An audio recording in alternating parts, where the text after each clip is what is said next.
باندې جنات ناست وي یا په چا باندې غوټه راغلی وي یا زیل کوي په دې ټولو باندې دا دم که تاسو واچوئ که نه یکدم به الله جل شانه هغه کس صحیح کوي یکدم سمدستي. بسم الله الرحمن الرحیم. السلام علیکم ورحمت الله وبرکاته. زما وروڼو او خویندو نن درته یو ډېر زبردست دم ښیم، خو د ټولو اول کو چا سره پین او کاغذ وي نو هغه راواخلو ځان سره یې لیکئ ګورئ هسې نه چې بیا دنه مس شي. دا دم درته ښیم که په چا باندې جنات ناست وي جنات به څنګه ترې پاسي څنګه به ترې ختمیږي د مریض ته به څنګه شفا میلاویږي. نو د دغې وروڼو دپاره دا دم ډېر زبردست دم دی. چېرته عاملان معاملان له مه ځئ، هسې بیرته ځان له فضل دا پیسې مه ضایع کوئ، بار بار ته هم پیسې ځان له مه ضایع کوئ. قرآن حدیث کې چې کومه شفا ده دا شفا په یو څیز کې هم نشته دی. خو که تاسو په لیکلو باندې نه پوهېږئ نو تاسو سره به یو بل پوه کس وي، هغه پوه کس ته ووایئ چې دا ماته ولیکه او دا تاسو اچولی شئ دا دمونه د دې تاسو ته مکمل اجازه شته دی، د دې نه تاسو پیدا هم اخیستلی شئ. راځئ دغه دم درته ښیمه. او هغه مریض چې هغه باندې جنات راغلی وي، لکه زه اول ورځ یو مریض ته زه خو دا څیز نه کوم د دغه رنګه عاملانو رنګه الحمدلله فی سبیل الله دم مې اچولی دی، الله تعالی مریض ښه کړلو. هغه باندې جنات راغلی وو او هغه باندې بعضې په دې کې ډېر زیات اقسام دي. بعضې باندې د ژړا چپه راشي همداسې مسلسل جاړي، بعضې باندې د خندا چپه راشي همداسې خاندي، بعضې ګډې وډې وایي لکه کله پې جنات راشي نو هغه بیا ګډې وډې خبرې کوي او بعضې واخل کوي او بعضې د قابونه بار شي. د دې ډېر زیات اقسام دي. خو زه چې کوم مریض له بوتلم هغه زموږ خپل خپلوان وو. کله چې زه هغه مریض له بوتلم چې کله ما هغه څه که واقع چې په ډېر خراب حالت کې پروت و زما پې باندې رحم رالو چې په څونه تکلیف کې هغه پروت و. ما په هغه باندې یو قسم له دم واچو. د ټولو اول یو کس بوتلی و خو د هغه پې باندې واره نه راتله، د هغه پې قابونه راتله.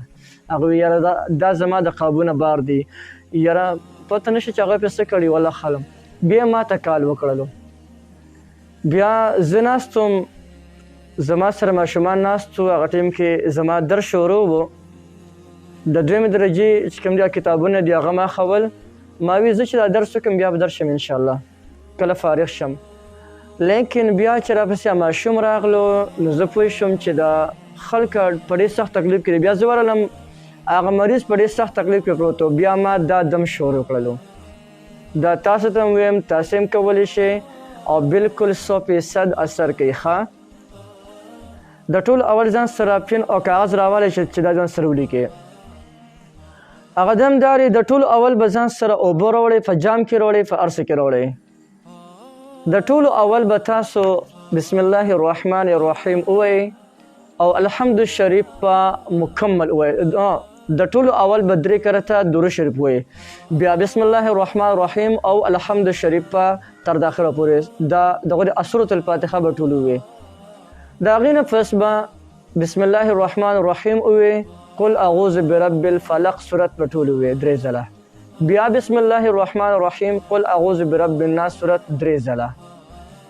د هغې نه پس به دا کلمات ووایئ، اعوذ بکلمات الله التامات من شر ما خلق، دا به 3 ځله ووایئ.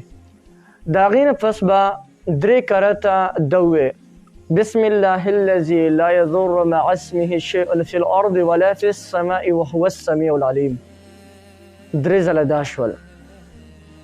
بیا د هغې نه پس به د سورې بقرې آخري 3 آیاتونه ووایئ، د سورې بقرې آخري 3 آیاتونه. او د هغې نه پس به 3 کرته درود شریف ووایئ، خو درود ابراهیمي اول کې او آخر کې هغه درود شریف کم چې موږ په دې مانځه کې وایو دې ته وایي درود ابراهیمي. دا درود شریف ووایئ. او که چېرته مریض هغه کوم دی هغه باندې غوټې پرې راغللې، لکه مثلا بعضې جنات ډېر زیات سرکش وي نو هغه راپاسي ډایرکټ یو ښه خو غوبل جوړ کړي په دې کس باندې او په دې کس کې یو قسم لمستې راشي چې دا خلک هم هوښیار څه کوي. نو دغه ټیم کې ګبراویږئ مه، زړه مضبوط ساتئ، سم نشته. ښه بلکل تا چې دا کم وظایف وویل که نه د هغو ستا باندې قابونه راځي هغه خو به د خپل تکلیف چې په هغه باندې کم تکلیف دی هغه به خامخا دغه اظهار کوي. نو تاسو به یریږئ نه. د ټول اول چې کله که په هغه باندې غوټې رانغلې ډېره ښه ده، بس هغه باندې دا شي پر واچوه، نور څه تکلیف ورته مه ورکوه. او د هغې نه پس په دغه شوب وکړه او په دې اوبو باندې واچوه، د اوبو په باندې لږې شان دې چړکه وکړه او بس زه ترې نه الله تعالی به مریض زر تر زره ښه کړي. خو که چېرته بالفرض داسې وشول چې دا دم تاسو واچولو او په دې مریض باندې غوټه راغله، لکه یکدم په دغه چې دی مریض دی چې کوم دی په مستۍ کې راغللو او ټوپونه ولې شروع کړل او د قابونه بار کېږي، یکدم چې دا کم دم دی ویلی دی دا هم په دې اوبو باندې شوب کا. زړه مضبوط ساته ګورې، د ستاسو هم نشي کولی ښه د خبریات ساتئ ګورې تا ته نږدې هم نشي راتللی ښه او نه د ستاسو کولی شي، صرف دا زړه دې مضبوط ساته.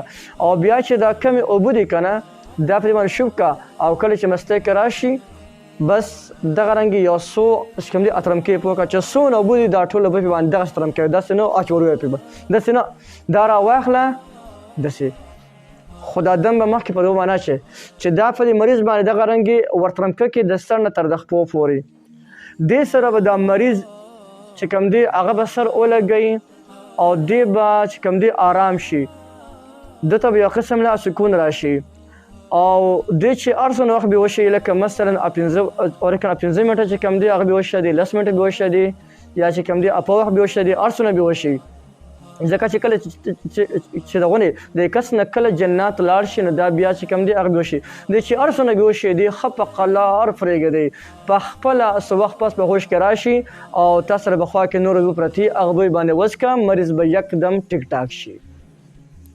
نو بس دغه یو ډېره زبردسته طریقه مې درته وښوله، تاسې یې کولی شئ عاملانو له مزې چې کله هم ستاسو په کور ګاونډ کې یا ستاسو کور کې دننه داسې یو مریض و په هغه باندې دا یو عمل وکړئ، هېڅ هم نشته، هېڅ نقصان درته نه رسي، الله تعالی به د دې په برکت سره مریض ته روغ صحت ورکړي.